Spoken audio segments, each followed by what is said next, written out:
네, 말씀 전하는 시간 계속 이어서 가지겠습니다. 눈에 보이는 것만 믿는 사람들이 있습니다. 그런 사람들을 유물론자 또는 자연주의자라고 합니다. 이런 사람들은 당연히 하나님을 믿지 않지요. 자, 이런 사람들은 과학을 믿습니다. 과학이 진리를 발견하는 유일한 도구요 방법이라고 생각을 합니다. 그리고 과학과 그것이 가져온 이 현대 기술 문명의 성취에 대단한 자신감을 가지고 있어요. 그래서 이 사람들을 과학주의자라고 말하기도 합니다. 자, 이런 사람들이 볼 때는 인간이 가지고 있는 우리 그리스도인들이 영혼이라고 부르는 것을 거부하지요. 사람에게 영혼이 있다는 사실을 믿지 않습니다. 사실 인간의 정신세계에서 일어나는 많은 것들이 보이지 않죠. 여러분, 인간의 마음 안에서 일어나는 감정, 다른 사람 사랑하는 마음, 이런 것도 사실 보이지 않는데 이런 것들은 모두 다 그냥 뇌에서 일어나는 화학작용 정도로 생각을 합니다. 또 인간의 삶에 엄연히 양심이 있고 또 법이 있다는 것에 대해서도 그냥 그것은 사회를 유지하기 위해 인간들이 만들어낸 제도에 불과하다고 생각을 합니다. 인간이 자유롭다는 것도 환상이라고 보죠.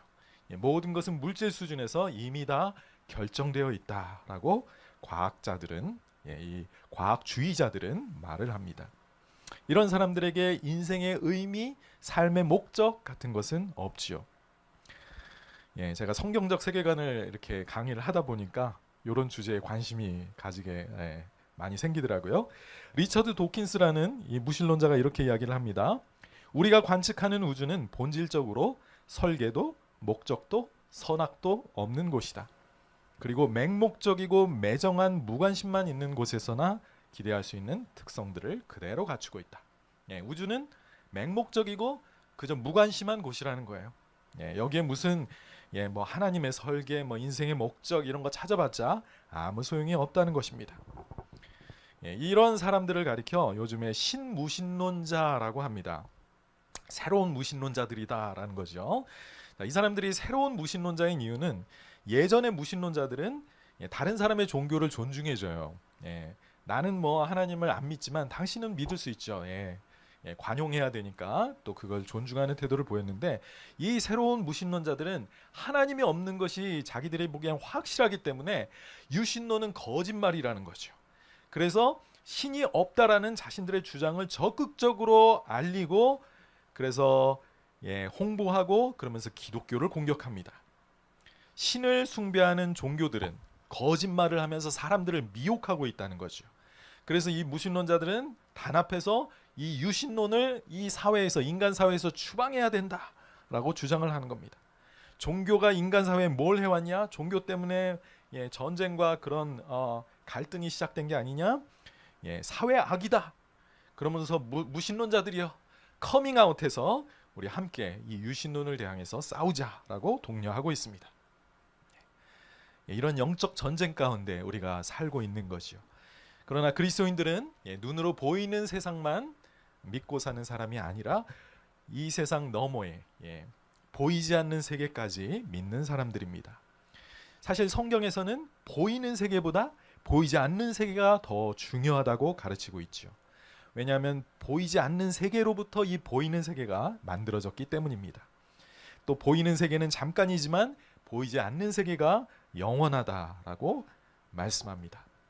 자, 예수님께서는 공생애를 사시는 동안 잠깐 동안 이 영원한 세계, 보이지 않는 세계를 제자들에게 살짝 보여주신 적이 있습니다. 저는 오늘 여러분과 함께 마태복음 17장 1절에서 8절까지 있는 말씀을 가지고 보이지 않는 세계라는 제목으로 하나님의 말씀을 나누기 원합니다. 먼저 한번 같이 교독해 보시도록 하겠습니다. 제가 먼저 읽을게요. 엿새 후에 예수께서 베드로와 야고보와 그 형제 요한을 데리시고 따로 높은 산에 올라가셨더니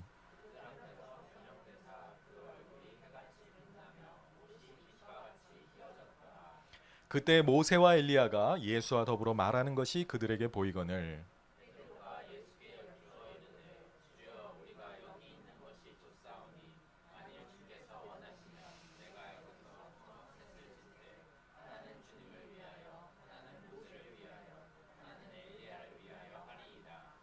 말할 때에 호련히 빛난 구름이 그들을 덮으며 구름 속에서 소리가 나서 이르시되 이는 내 사랑하는 아들이요 내 기뻐하는 자니 너희는 그의 말을 들으라 하시는지라. 예수께서 나와 그들에게 손을 대시며 이르시되 일어나라 두려워하지 말라 하시니 제자들이 눈을 들고 보매 오직 예수 외에는 아무도 보이지 아니하더라 그랬습니다. 먼저 본문을 제가 잠깐 설명드리도록 하겠습니다. 1절 보실게요. 엿새 후에 예수께서 베드로와 야고보와 그 형제 요한을 데리시고 따로 높은 산에 올라가셨더니 했습니다. 자, 마태는 오늘 본문이 자, 엿새 후라고 그랬죠? 예. 어떤 일이 있은 다음에 6일 뒤였을까요? 자, 그것은 그 전에 본문을 들춰봐야 되는데 오늘 17장인데 그 16장을 보면 제가 지난번에 설교했을 때 16장을 가지고 설교했어요. 예수님이 어디 가셨었죠? 네, 가이사랴 빌립보라는 지역에 갔었습니다. 예, 갈릴리에서 좀 멀리 북쪽으로 떨어진 그런 지역이라고 했죠. 거기서 제자들과 조용한 시간을 보내면서 자기가 누구인가에 대해서 제자들과 대화를 나눴습니다. 그때 베드로가 놀라운 고백을 하죠. 주는 그리스도시요 살아계신 하나님의 아들이십니다 라고 고백을 합니다. 그리고 대화가 이어지면서 마지막에 예수님께서 그때 이제 분명히 자신의 정체를 그리스도이신 그 자신의 정체를 밝히신 겁니다. 마지막 26절과 7절 8절에서 이렇게 말씀합니다. 인자가 자신이 아버지의 영광으로 그 천사들과 함께 오리니 그때 각 사람의 행한 대로 갚으리라. 진실로 너희에게 이르노니 여기 서 있는 사람 중에 죽기 전에 인자가 그 왕권을 가지고 오는 것을 볼 자도 있으리라 그랬어요. 예수님께서 자신이 이제는 하나님 나라의 그 왕으로서 이 땅을 심판하러 오실 것이다. 그리고 너희 중에는 그것을 목도할 사람들이 있을 것이다 라고 말씀하신 거예요. 그리고 나서 일주일 뒤에 6일 뒤에 제자들과 함께 높은 산으로 올라가신 겁니다. 자, 예수님은 12제자를 다 데리고 가신 것이 아니라 3제자만 뽑아서 데리고 가셨습니다. 베드로와 야고보와 요한이죠. 자, 그들은 장래에 예수님께서 영광스러운 왕의 모습으로 오실 것을 먼저 보게 되는 그런 특권을 누리게 된 것입니다. 자, 율법에는 2-3명의 증인으로 그 어떤 그 판결을 확정하게 돼 있었거든요. 그래서 예수님은 이 최소의 인원을 데리고 제자들과 높은 산에 올라가셔서 자기의 영광스러운 모습을 보여주시려고 했던 것입니다. 자, 이 높은 산이 어디인지는 알려져 있지 않습니다. 자, 아까 말했던 그 가이사랴 빌립보라는 그 동네가 사실 헬몬산 기슭에 위치해 있어요. 근데 이 헬몬산은 그 지역에서 제일 높은 산, 백두산만큼 높은 2,800m나 되는 그런 산이었다고 해요.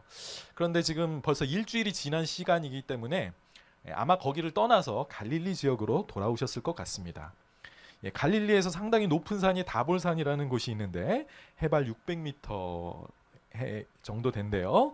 그런데 그 산인지 아니면 또 다른 1200m쯤 되는 또 다른 산을 말하는지 학자들은 확신하지 못합니다. 어쨌거나 중요한 것은 높은 산에 올라갔다는 사실인데요. 이 산이 바로 하나님께서 자기를 계시하는 장소로서 구약 성경에 종종 등장한다는 사실이죠. 여러분, 이스라엘 백성이 하나님을 어디에서 만났습니까? 광야에서 구출받은 이스라엘 백성들이 하나님의 백성으로 하나님과 언약을 맺은 장소는 시내산이죠. 시내산에서 그 두려운 크고 무서우신 하나님의 임재를 그 앞에서 만나면서 그때 율법을 받게 되지요. 그리고 이스라엘의 성전이 있는 곳도 예루살렘 시온 산에 있는 그곳에 성전이 세워졌습니다. 자, 잠시 후에 등장하는 모세와 엘리야는 모두 시내산에서 하나님을 만난 경험을 했던 사람들입니다. 자, 2절입니다. 그들 앞에서 예수님께서 변형되사 그 얼굴이 해같이 빛나며 옷이 빛과 같이 희어졌더라 라고 말씀해요. 자, 예수님의 모습이 변화되셨습니다. 바뀌신 거예요. 평소의 모습과는 완전히 다른 모습으로 여기서 바뀌셨는데요. 얼굴이 해처럼 빛났다고 합니다. 얼굴에서 막 환한 그 해 같은 모습이, 그리고 옷 전체가 아주 하얗게 희어졌다고 합니다. 이런 예수님의 영광스러운 모습은 바로 그분의 인간성 뒤에 가려져 있던 신성한 모습이었습니다. 하나님의 아들이심을 보여주는 사건이었죠. 예수님 사람으로서의 예수님의 모습은 다른 똑같은 그런 사람들처럼 평범했을 겁니다. 그런데 예수님은 잠시 동안 그분의 진정한 모습, 하나님의 아들로서의 모습, 하나님 아버지와 함께 누리셨던 그 영광스러운 모습을 제자들 앞에 잠깐 내 보이신 것입니다. 자, 복음서의 주제가 무엇입니까? 바로 예수가 그리스도시요 하나님의 아들이라는 그런 베드로의 고백이었는데, 이제 바로 이 장면 속에서 그 베드로의 그 고백이 진실한 고백이었음을 하나님께서 확인시켜 주고 계신 사건이었습니다. 자, 모세가 시내산에 올라가서 내려왔을 때 얼굴이 환하게 비쳤던 적이 있죠. 구약을 보면. 그래서 사람들이 그 모세의 얼굴을 쳐다볼 수가 없어서 모세가 얼굴에 수건을 썼다라고 되어 있습니다. 자, 모세가 보여주었던 영광은 하나님의 영광을 보았기 때문에 그 영광을 반사하는 그런 빛이었습니다. 또 그것은 몸 전체가 아니라 얼굴만 비치는 빛이었죠. 그런데 예수님은 얼굴뿐만 아니라 몸 전체가 빛이 났고, 또 단지 하나님의 영광을 보고서 반사하는 영광이 아니라 바로 자기 자신으로부터 빛을 비추시는 그런 영광의 모습이었습니다. 자, 그런데 이 상황에서 더 놀라운 사건이 벌어지죠. 3절입니다. 그때 모세와 엘리야가 예수와 더불어 말하는 것이 그들에게 보이거늘 그랬습니다. 예수님이 이렇게 변화되신 이 모습도 너무나 놀라운데, 그 곁에 구약의 성도인 모세와 엘리야가 딱 등장한 거예요. 자, 여러분, 엘리야는 죽음을 경험하지 않고 하늘로 올라간 그런 선지자죠. 불병거를 타고 하늘로 올라갔던 그 권능의 선지자입니다. 자, 그런데 엘리야에 대해서는 하나님이 다른 예언서에서 그가 마지막 때, 즉 주의 날이 이르기 전에, 즉 주님이 오시는 그날 직전에 엘리야 선지자를 다시 한번 보내줄 것을 예언했습니다. 그래서 이 엘리야는 종말을 상징하는 그런 선지자였어요. 자, 또 모세는 모압 광야에서 죽었다라고 되어 있어요. 그런데 누구도 그의 무덤의 위치를 알지 못한다고 합니다. 그러니까 모세의 죽음은 좀 신비에 가려져 있는 거죠. 유대 전승에서는 모세 역시 하늘로 올라갔다라고 알려져 있었습니다. 자, 모세는 하나님과 친구처럼 대면해서 이야기하던 위대한 하나님의 사람이죠. 그래서 장차 이스라엘 백성 가운데 올 메시아를 가리켜 나와 같은 선지자를 너희에게 보내주실 것이다 라고 약속한 적이 있습니다. 자, 그래서 유대인들은 메시아를 가리켜 부르는 칭호 중에 그 선지자를 말하기도 했습니다. 메시아 하면 이는 그 선지자가 아니냐라고 말한 적이 있죠. 자, 이렇게 구약을 대표하는 두 사람이 예수님과 대화를 하는 이 놀라운 장면이 목격된 것입니다. 자, 이런 꿈 같은 현실을 대면하고 있던 이 제자들은 아마 너무나도 놀랐겠죠. 기쁘기도 했을 것이고, 그냥 기쁨을 넘어서 지금 자기들의 눈앞에 사실은 천국이 살짝 이렇게 열린 그런 모습이었을 겁니다. 그러니 완전히 황홀감에 빠져서 자기가 지금 정신이 지금 왔다 갔다 했겠죠. 그래서 베드로가 이런 상황에서 또 이렇게 말합니다. 항상 제자들을 대표해서 베드로가 말하죠. 예수께 여쭈어 가로되 주여 우리가 여기 있는 것이 좋사오니 만일 주께서 원하시면 내가 여기서 초막 셋을 짓되 하나는 주님을 위해, 하나는 모세를 위해, 또 하나는 엘리야를 위해서 짓겠습니다 라고 말합니다. 자, 초막이라는 것은 거기가 산 꼭대기인데 아마 나무나 이런 것이 없었나 보죠. 그늘을 가려줄 수 있는 어떤 임시 텐트를 말합니다. 예수님과 모세와 엘리야를 위한 초막 셋을 짓겠다는 거예요. 자, 이스라엘 백성들이 참 즐거운 축제 가운데 하나가 바로 이 초막절 행사였습니다. 이스라엘 백성들이 광야에서 지냈던 그 세월을 기념하기 위해서 이렇게 밖에 일부러 집 밖에서 텐트를 치고 이렇게 야영을 하는 그런 날인데, 지금도 유대인들이 굉장히 즐거운 축제를 지키고 있다고 해요. 자, 이 베드로는 지금 자신의 눈앞에 보고 있는 예수님과 또 모세와 엘리야를 보니까 너무 좋았던 겁니다. 그리고 이 시간이 계속되기를 바랬던 거예요. 그래서 초막셋을 지어서 모시겠다라고 말을 한 것입니다. 자, 그러나 베드로의 말은 하나님의 의도에서 벗어나 있는 것이었습니다. 5절입니다. 말할 때 호련히 빛난 구름이 그들을 덮으며 구름 속에서 소리가 나서 이르되 이는 내 사랑하는 아들이요 내 기뻐하는 자니 너희는 그의 말을 들으라 하시는지라 그랬습니다. 자, 빛난 구름이 그곳을 덮었다고 합니다. 구름은 하나님의 임재가 나타날 때마다 등장하는 그런 것이죠. 신의 산에서도 그랬고 성전에서도 그랬고 항상 하나님의 임재가 있는 곳에 이 구름이 등장합니다. 자, 그리고 그 구름 속에서 하나님의 음성이 들리는 거예요. 이는 내 사랑하는 아들이요 내 기뻐하는 자니 너희는 그의 말을 들으라 그랬습니다. 자, 바로 여기에서 하나님께서 지금 예수님을 뭐라고 인정해주고 계세요? 네, 아들이다라고 비로소 인정해주고 있는 것입니다. 하나님의 아들이란 사실을 제자들에게 지금 공적으로 분명하게 이렇게 확인시켜주고 계신 것입니다. 물론 이 똑같은 말을 예수님이 침례받으실 때 하나님이 한 번 하신 적이 있어요. 그때도 하늘에서 음성이 들리면서 바로 이 똑같은 말씀을 하셨습니다. 그런데 그때는 제자들을 모으시기 전이었거든요. 예수님 공생애를 막 시작하던 그 타이밍이어서 아마 그 음성을 듣는 사람들이 그때는 없었을 거예요. 아마 예수님과 어쩌면 침례 요한만 들었을 수도 있습니다. 자, 그런데 이번에는 분명히 제자들 앞에서 3명의 증인 앞에서 예수님이 하나님의 아들이라는 사실을 바로 아버지 하나님께서 분명하게 확신시켜 주신 것입니다. 나중에 베드로는 이 사건을 너무나도 그의 생애 가운데 놀라운 사건이어서 베드로 후서에서 다시 한번 언급하기도 하지요. 자, 자신이 얼마 전에 가이사랴 빌립보에서 그리스도와 하나님의 아들이라고 고백했었는데 바로 이제는 하나님 자신이 바로 그의 고백이 진실한 고백이었음을 이렇게 놀라운 변화산의 경험 속에서 확인시켜 주신 것입니다. 제자들은 이 모습에 이 하나님의 임재와 이 자기들 앞에 펼쳐진 이 놀라운 이 천국의 광경에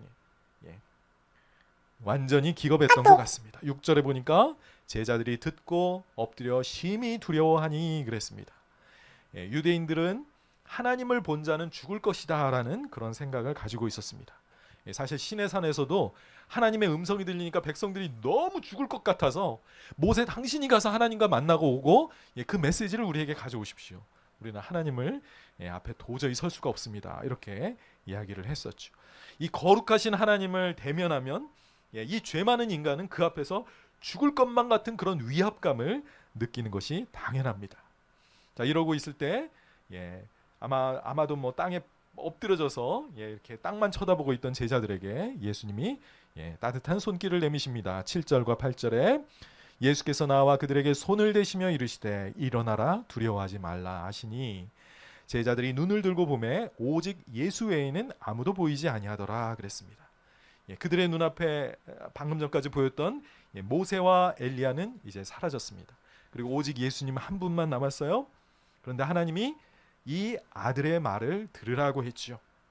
자, 이제는 구약의 시대가 모세와 엘리야가 대표했던 그 구약의 시대는 끝난 것이고 이제 새로운 메시아의 시대가 열렸음을 여기서 알 수 있습니다. 자, 이렇게 예수님께서는 보이지 않는 세계를 제자들에게 잠깐 동안 보이셨습니다. 자, 이 보이지 않는 세계에 대해서 오늘 본문이 가르쳐주고 있는 것이 무엇일까요? 오늘 저는 4가지로 살펴보도록 하겠습니다. 첫 번째, 보이지 않는 세계는 완전한 기쁨과 평안이 있는 곳임을 알 수 있습니다. 자, 영광스러운 모습으로 변화되신 예수님과 또 거기에 모세와 엘리야가 나타나 대화하는 모습을 본 베드로가 어떻게 반응했죠? 나는 여기에 초막셋을 짓겠습니다. 무슨 뜻입니까? 나는 여기에 영원히 머물고 싶습니다. 이 시간이 멈추지 않았으면 좋겠어요. 이 시간 너무 좋은데 이 시간이 계속됐으면 좋겠습니다. 라고 말을 했던 것이죠. 너무나 행복하고 너무나 좋았던 것입니다. 그래서 절대 놓치고 싶지 않은 그 기쁨이었습니다. 하나님이 계신 곳은 절대적인 기쁨, 영원하고 충만한 황홀함이 있는 그런 곳임을 이 변화산 사건이 알게 해줍니다. 살짝 맛보기만 했는데도 떠나고 싶지 않은 거예요. 사도 바울은 자신이 3층 천을 갔다 온 적이 있다라는 그런 놀라운 간증을 한 적이 있죠. 3번째 하늘을 갔다 왔다는 뜻인데요. 자, 한번 생각을 해보겠습니다. 제가 말한 적이 있는지 모르겠는데 첫 번째 하늘은 어딜까요? 우리가 지금 보고 있는 낮에 보는 이 파란 하늘을 말합니다. 하늘이 파란 이유는 공기가 있기 때문이죠. 지구가 붙들고 있는 이 공기가 비추는 이곳은 파란 하늘, 우리가 스카이라고 부르는 이 성층권입니다. 그렇죠? 그런데 그 너머에는 광대한 우주가 있죠. 밤에 보면 까맣게 이 그런 바탕에 수많은 별들이 무수히 많은 별들이 비치고 그것들이 은하수를 이루고 있는 아름답고 광대한 그러나 삭막하기도 한 그 우주가 아마 둘째 하늘일 겁니다. 자, 그렇다면 셋째 하늘은 그 우주 너머에 계신 하나님이 계신 곳을 의미하겠죠. 바울이 이렇게 말했습니다. 고린도후서 12장 4절에 그가 그라고 3인칭으로 표현했는데 사실은 이제 바울이죠. 그가 낙원으로 이끌려가서 말로 표현할 수 없는 말을 들었으니 사람이 가히 이르지 못할 말이로다 그랬어요. 그는 어디에 갔다고요? 낙원에 갔다고 합니다. 파라다이스죠. 파라다이스는 바로 기쁨의 땅인 에덴을 말합니다.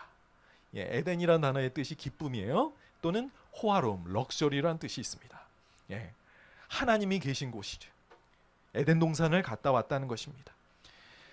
그리고 그곳에서 하나님이 들려주신 도저히 인간의 말로는 표현할 수 없는 그런 놀라운 말씀을 자기가 거기서 들었다라고 합니다. 여러분, 하나님이 계시는 곳은 기쁨의 장소입니다. 황홀한 기쁨이 있는 곳, 인간을 위해 처음 지으셨던 바로 그 에덴 동산 같은 곳이라고 말하고 있습니다. 하나님이 계신 곳은 또한 하나님이 계시기 때문에 그곳은 절대적인 평안과 안식이 있는 곳이기도 합니다. 왜냐하면 거기에는 하나님의 뜻이 이루어지고 있기 때문이죠. 주기도문에서 우리 이렇게 기도하죠. 나라가 임하옵시며 뜻이 하늘에서 이룬 것 같이 땅에서도 이루어지이다 이렇게 기도해요.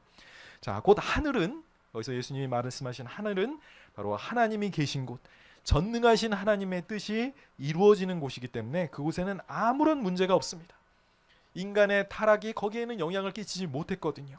이 땅은 인간의 죄로 부패해 있고 타락해 있지만 그러나 그곳은 하나님이 계신 곳은 하나님이 다스리시는 절대 평안이 거하는 곳입니다. 자, 하나님은 광야에서 불순종하는 이스라엘 백성들에게 이렇게 말씀하신 적이 있습니다. 시편 95편 11절인데요. 그러므로 내가 노하여 맹세하기를 그들은 내 안식에 들어오지 못하리라 하였도다 그랬습니다.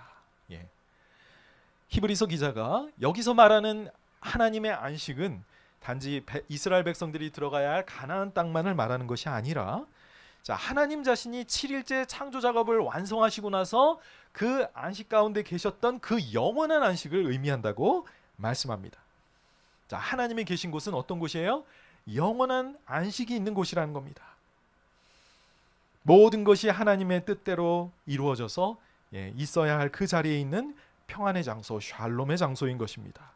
그러므로 히브리서 기자가 우리가 저 안식에 들어가기를 힘쓸지니라고 말했습니다.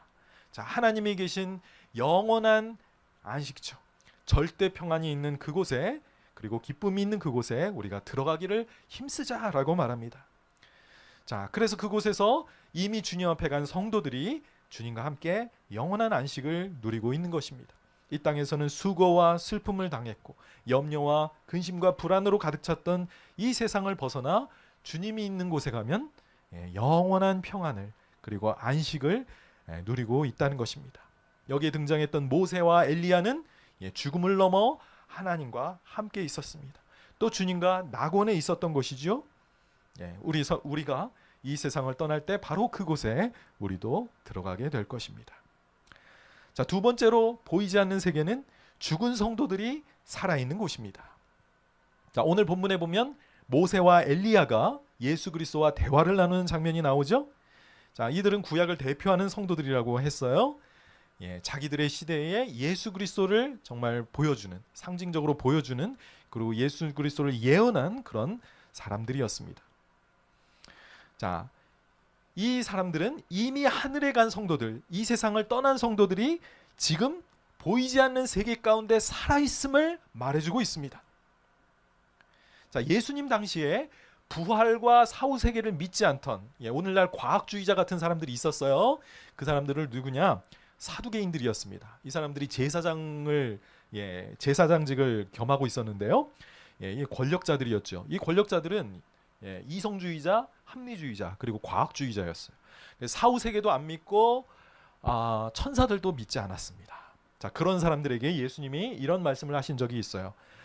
그들이 이제 부활에 대해서 예수님에게 도전했을 때 예수님이 이렇게 말씀합니다. 죽은 자의 부활을 논할진대 하나님이 너희에게 말씀하신 바 나는 아브라함의 하나님이요 이삭의 하나님이요 야곱의 하나님이로다 하신 것을 읽지 못하였느냐. 하나님은 죽은 자의 하나님이 아니요 살아있는 자의 하나님이시니라 고 말씀하셨습니다. 자, 하나님이 이 말씀을 모세에게 하신 적이 있었습니다. 자, 모세 당시에는 이미 아브라함과 이삭과 야곱은 오래전에 죽은 조상들이에요. 그런데 하나님은 현재형으로 말씀하십니다. 나는 아브라함의 하나님, 이삭의 하나님, 야곱의 하나님이다. 이었다. 그들의 하나님이었다라고 말하지 않고 나는 현재적으로 그들의 하나님이다라고 말씀하시는 사실에서 바로 이들이 아브라함과 이삭과 야곱이 조상들이 하나님 앞에 살아있다라고 논증을 하신 겁니다. 그리고 예수님의 이름 자체가 하나님의 이름 자체가 야훼시잖아요. 야훼의 뜻이 뭐라고요? I am 이잖아요. I am 나는 살아있는 존재야. 그래서 I am 나는 그렇게 그들에게 있어서 현재적으로 살아있는 그런 하나님이다라는 사실입니다. 자, 그래서 그들은 아브라함과 이삭과 야곱도 하나님 앞에 살아있고 언젠가 하나님이 그들을 부활하게 하실 것이다라는 이야기죠. 자, 그런데 지금 예수님 앞에 누가 살아있어요? 모세와 엘리야가 살아있는 겁니다. 그들이 어딘가 눈에 보이지는 않지만 보이지 않는 세계 가운데 하나님 앞에 그들은 살아있는 모습을 지금 보여주고 있는 것이죠. 여러분, 기독교회 중에 안식교도라는 그런 이단적인 교회가 있습니다. 이 사람들은 지금도 율법을 지켜야 한다고 주장하고 있어요. 그래서 일요일이 아니라 안식일인 토요일에 예배를 드려야 한다고 해서 토요일 날 모입니다. 자, 안식교가 가르치는 가르침 중에 영혼 수면설이라는 게 있어요. 영혼 수면설은 죽은 자들이 지금 우리는 하나님 앞에 살아있다라고 가르치는데 그게 아니라 그냥 말 그대로 수면한다, 잔다 또는 죽어있다라는 겁니다. 예수님이 부활하실 때 그들이 이렇게 살아나지 그 전까지 그 중간 단계에는 그들은 존재가 없는 거예요. 자거나 또는 자는다는 것은 죽는다의 완곡어법이지요. 그들의 존재가 죽어 있다가 부활 때 살아난다. 물론 주님이 다시 오시고 이렇게 주님이 오실 때 부활한다라는 것은 맞지만 그 중간 상태가 그들의 존재가 마치 없는 것처럼 이야기하는 것은 잘못된 교리입니다. 자, 모세와 엘리야가 지금 어때요? 이 변화산 사건 속에 분명히 우리는 살아있는 것을 보게 됩니다. 아직 주님의 부활이 오지 않았지만 그들의 존재가 없는 것이 아니라 하나님 앞에 그들은 분명히 존재하고 있었다는 사실이지요.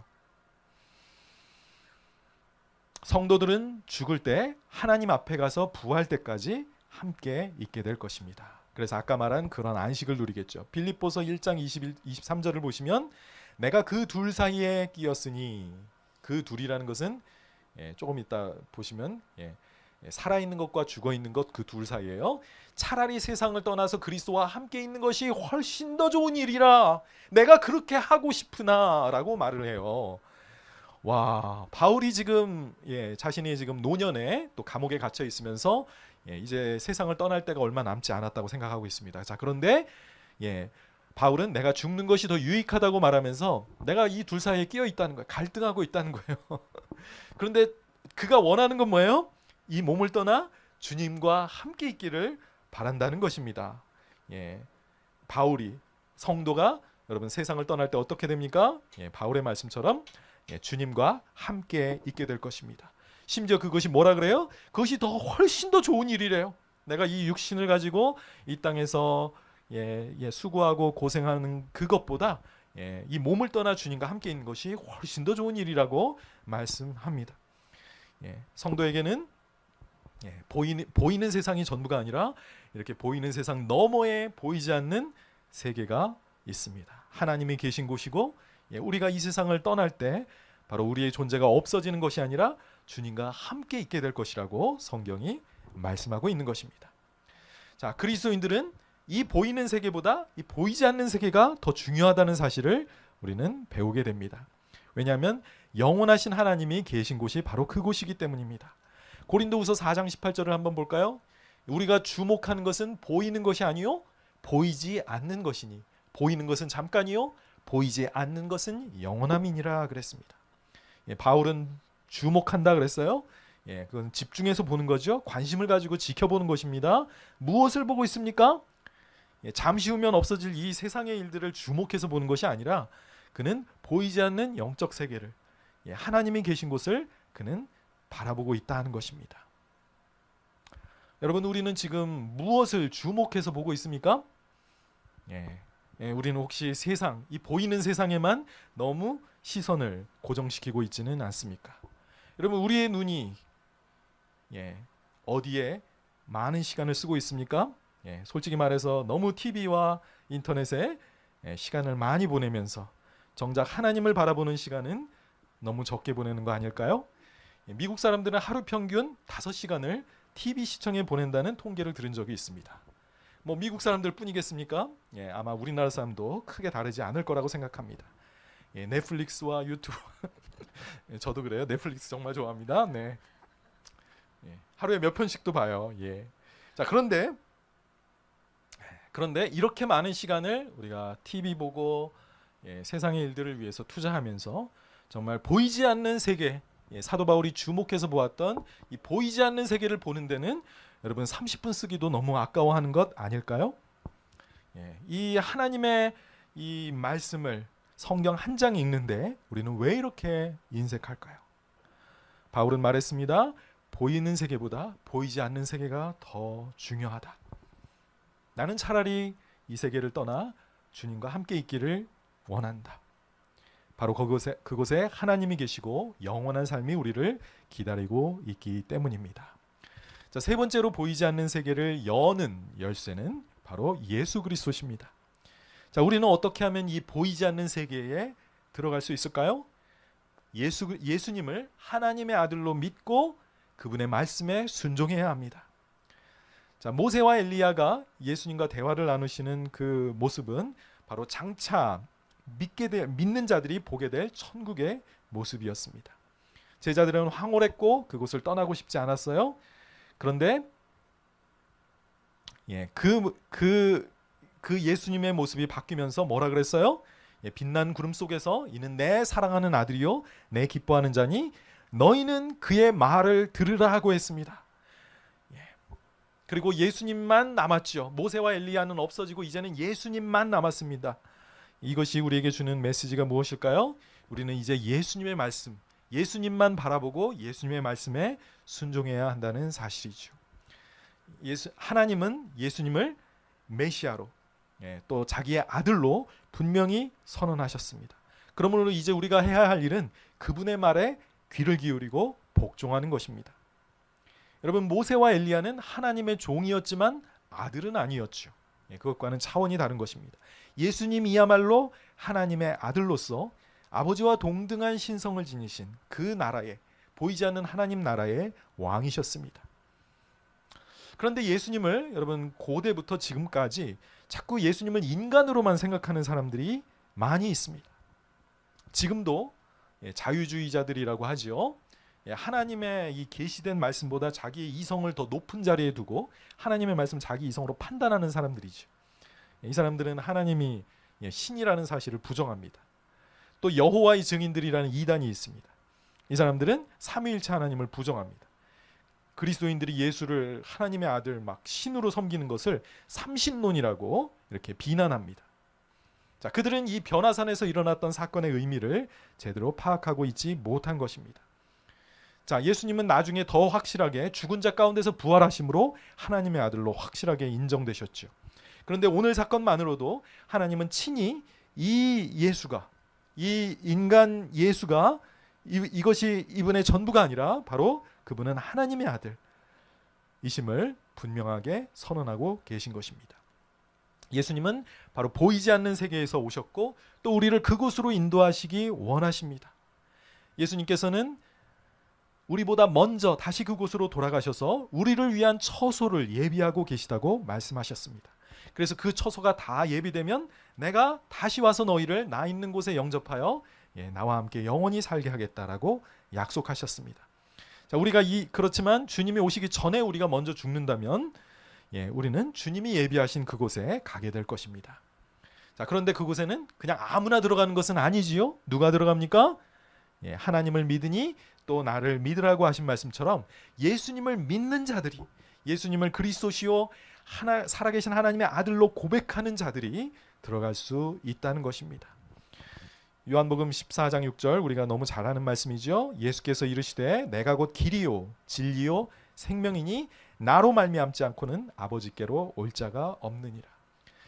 하나님이시면서 인간이셨던 이 예수님은 바로 보이는 세계와 보이지 않는 세계를 연결해주는 다리이십니다.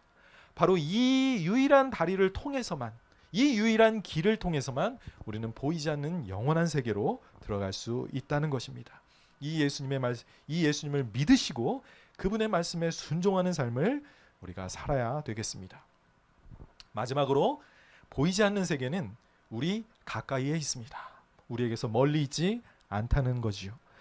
예수님은 제자들에게 이 보이지 않는 세계를 바로 그 자리에서 이 세계에 현존하고 있음을 우리에게 보여주셨습니다. 제자들이 살고 있던 바로 그 똑같은 시 공간에 영원한 세계, 보이지 않는 세계가 바로 그 곁에 있음을 우리에게 보여주신 겁니다. 천국에 간 줄로 알았던, 천국에 있다고 생각하는 모세와 엘리야가 바로 그 곁에 예수님 앞에 등장했습니다. 보이지 않는 세계는 저 멀리 있는 그런 세계가 아니라, 그리고 죽은 뒤에만 가는 저 멀리 있는 세계가 아니라 바로 우리 곁에 있는 세계입니다. 우리 눈에 보이지만 않을 뿐이지 그 천국은 지금 우리 곁에 있는 것입니다.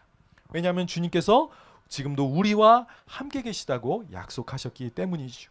눈에 보이지 않는 그 주님이, 그 하나님의 나라가 바로 우리 가운데 있다고 말씀하셨습니다. 주님께서는 내가 세상 끝날까지 너희와 항상 함께 있을 것이다 라고 약속하셨죠.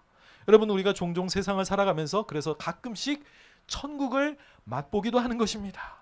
여러분, 살면서 주님이 나를 정말 사랑하시고 나에게 은혜를 주신다는 그 경험들을 가끔 하지 않습니까? 주님은 특별히 자신의 말에 순종하는 자에게 자신을 열어 보여주신다고 말씀합니다. 요한복음 14장 21절 볼까요? 나의 계명을 지키는 자라야 나를 사랑하는 자니 나를 사랑하는 자는 내 아버지께 사랑을 받을 것이요 나도 그를 사랑하여 그에게 나를 나타내리라 그랬습니다. 보이지 않는 주님을 언제 경험하게 되나요? 이 말씀에 따르면 예수님 사랑하고 사랑하는 그 증거로 그분의 계명을 지키는 겁니다. 순종할 때 하나님 예수 그리스도가 내 삶에 나타나는 그런 기적을 경험하게 된다는 것이지요. 여러분, 여러분의 삶에, 우리의 삶에 정말 이 보이지 않는 세계가 나타나기를 원하시지 않습니까? 우리는 어떻게 하면 이 보이는 세계가 내 삶에 실제한다는 것을 세상에게 보여줄 수 있을까요? 우리는 어떻게 하면 이 보이는 세계에 다가갈 수 있을까요? 그것은 우리가 조용히 기도할 때라고 생각합니다. 예수님은 그 보이지 않는 세계를 제자들에게 어디에서 보여주셨습니까?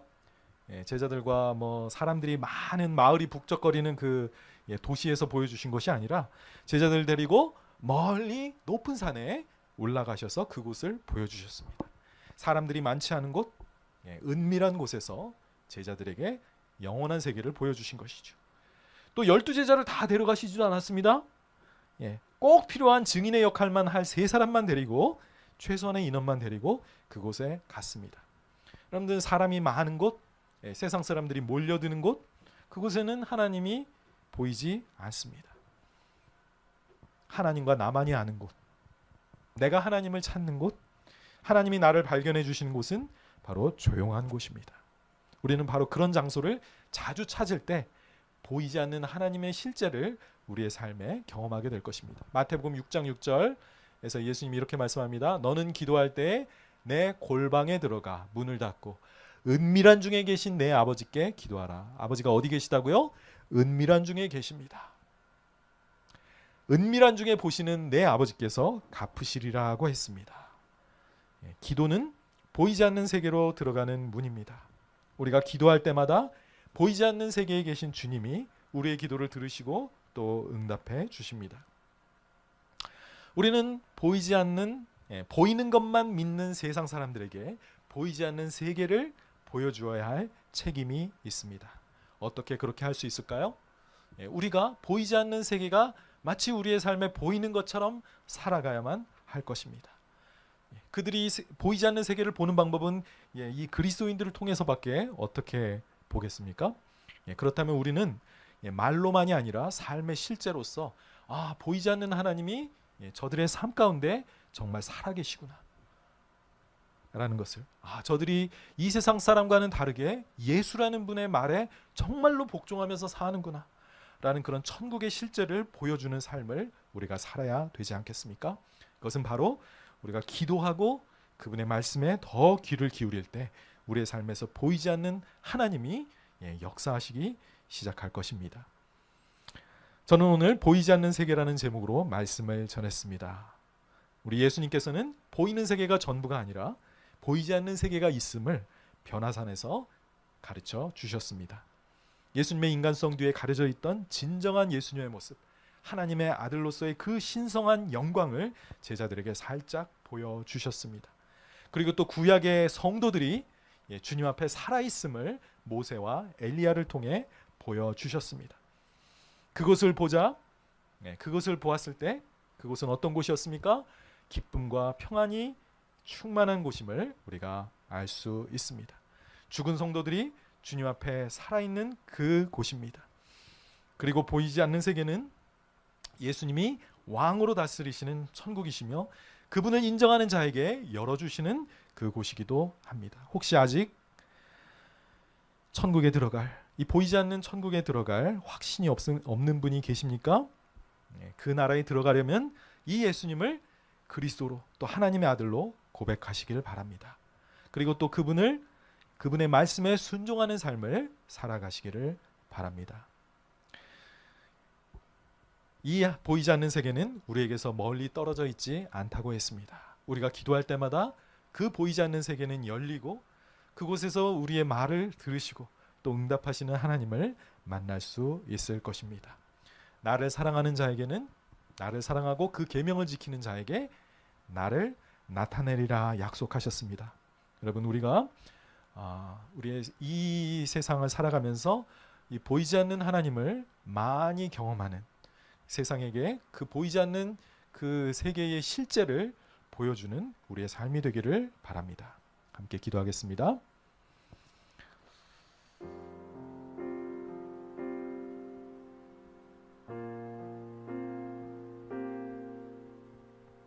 오늘 말씀 들으시면서 여러분의 마음속에 혹시 주님이 말씀하시는 그런 말씀이 혹시 있습니까? 보이는 세상에 살면서 이 보이지 않는 세상을 놓치고 살고 있지는 않습니까? 그러나 그 세상은 분명히 실제한다는 사실을 예수님이 보여주셨습니다. 죽은 성도들이 그분 앞에 살아있음을 보여주셨습니다. 그것은 영원한 기쁨과 안식이 있는 곳입니다. 너무나도 좋아서 결코 떠나고 싶지 않은 그곳입니다.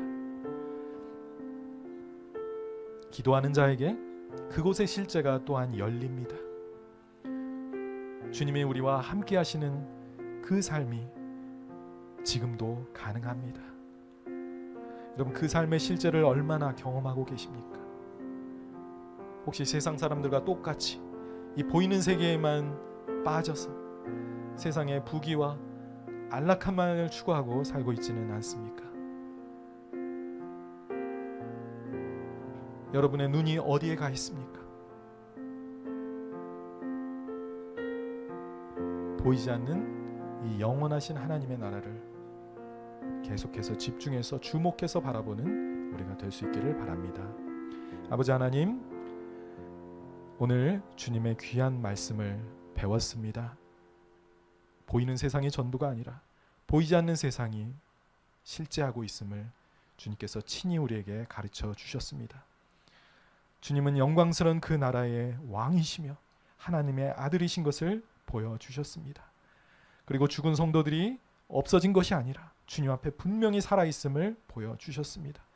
너무나도 기쁜 그곳, 낙원이라 불리는 그곳에 주님, 우리도 언젠가 죽을 때 주님 앞에 갈 것을 믿고 또한 감사를 드립니다. 아버지 하나님, 혹시 우리 가운데 아직도 이 예수님을 믿지 못해서 이곳에 들어가지 못할 자가 있지는 않습니까? 불쌍히 여겨주시고 이 보이지 않는 세계를 받아들일 수 있도록 그들에게 믿음을 심어 주시옵소서. 이 예수 그리스도를 주님이시오, 나의 구주요, 하나님의 아들이라고 고백할 수 있게 도와주시옵소서. 아버지, 그렇게 믿기는 하지만 그러나 아직도 이 영원한 세계를, 보이지 않는 이 세계를 삶에서 경험해 보지 못한 분들이 많이 있는 줄 압니다. 아버지, 정말 하나님이 살아계시고 우리 곁에 계시며 우리와 함께 하시며 그 나라가 지금 바로 내 삶에서 역사하고 있는 그 놀라운 체험들을 우리 성도들의 삶에 허락하여 주시옵소서. 아버지, 그 나라를 구하고 그 보이지 않는 세계를 주목하고 아버지, 그 세계를 위해 기도하며 아버지, 그 하나님의 실제로 우리의 삶에 역사하기를 간절히 기도하는, 그래서 이 세상에 이 보이지 않는 하나님을 보여줄 수 있는 우리 성도들이 될 수 있도록 하나님 축복해 주시옵소서. 우리가 그런 사람이 되기를 원합니다. 감사하신 예수님의 이름으로 기도드렸습니다. 아멘.